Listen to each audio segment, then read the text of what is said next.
This is so exciting. Two Chicago guys right here. Joe Mantegna, as we see it, January 21st, coming to Amazon Prime Video. So excited to be chatting with you. Thank you so much for your time today. First of all, let's go ahead and talk about the character of Lou, who you play. You play Jack's father. Tell us a little bit about the storyline that we're going to see and a little bit about the series. Well, as we see, it follows the lives of these three young adults who are all on the autism spectrum. I play Lou, the father of Jack, who's one of those three. And it's there are some parallels to what I do in real life, because I have a 35-year-old daughter with autism. And so for me to portray this character is very interesting for me. And the scripts were just so beautiful and so wonderful. That's what attracted me to it. When I first read the pilot script, I thought to myself, wow, this is the real deal. And the fact that these three young adults actually are on the spectrum, the actors themselves, and that we had 12 people on the crew who were also identified as being on the spectrum, made it all that much greater. It was like really putting their money where their mouth is and really doing a wonderful portrayal.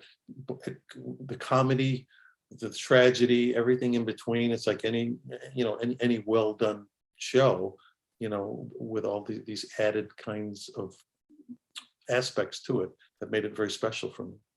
Now, as you just mentioned your daughter, I mean, this show probably would have been wonderful as, with her growing up, to see representation on television, not only people on the spectrum to be able to see themselves on screen or, on their television, but also everybody else to have a little bit more compassion. Absolutely. I mean, and because again, it's not just a matter of just portraying somebody. It's actually having people who are part of that world, helping create the art itself. And that's what's great, because that's what we all have to do on this planet. We all have to kind of learn to get along with each other, regardless of our differences, our disabilities, or different abilities, whatever you want to call it. And that's just the way it is. A little bit about Lou and the journey that he's going on in this show. Like I say, there's very funny moments that come out of what could be even tragic moments and serious moments, and it runs the gamut. That's what I love about the show. It's so true to reality, and so the journey Lou takes is a myriad one, and one I've enjoyed taking, and I hope I get the opportunity to do more episodes of it. Yeah, we're so excited for the show to premiere. Since we're talking, we're both from Chicago. We both got to talk Chicago. We just celebrated the 30-year anniversary of the Superfans. Did you think when you first did that episode and did that skit that this many years later, I mean, Halloween costumes, people are still talking about it. I mean, that skit, it's iconic.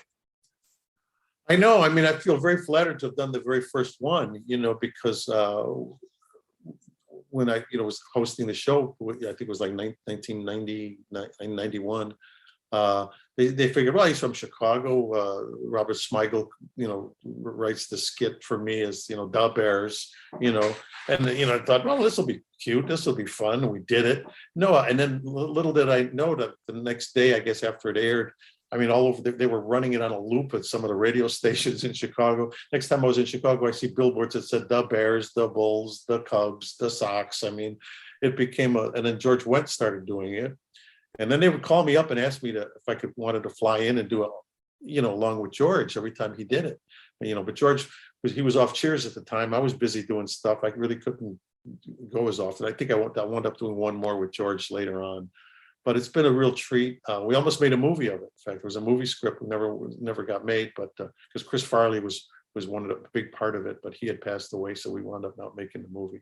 But anyway, I'm proud to have been part of one of the legendary SNL skits, which is Da Bears. The script is still there. Is there any chance that we might see it flash forward 30 years later that that script might still get made?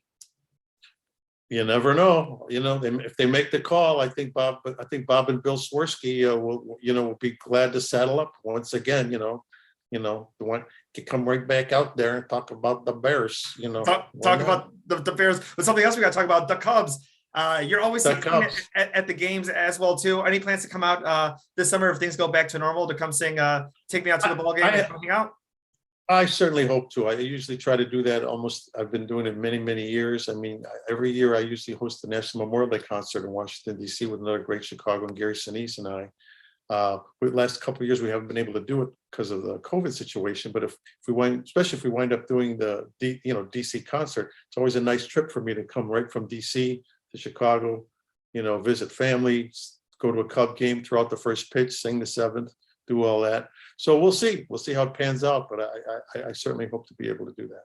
That's amazing. Joe, thank you so much for your time today. As we see it, January 21st, Amazon Prime Video, and can't wait to see you in Chicago soon. Great. Thank you. Take care. You too.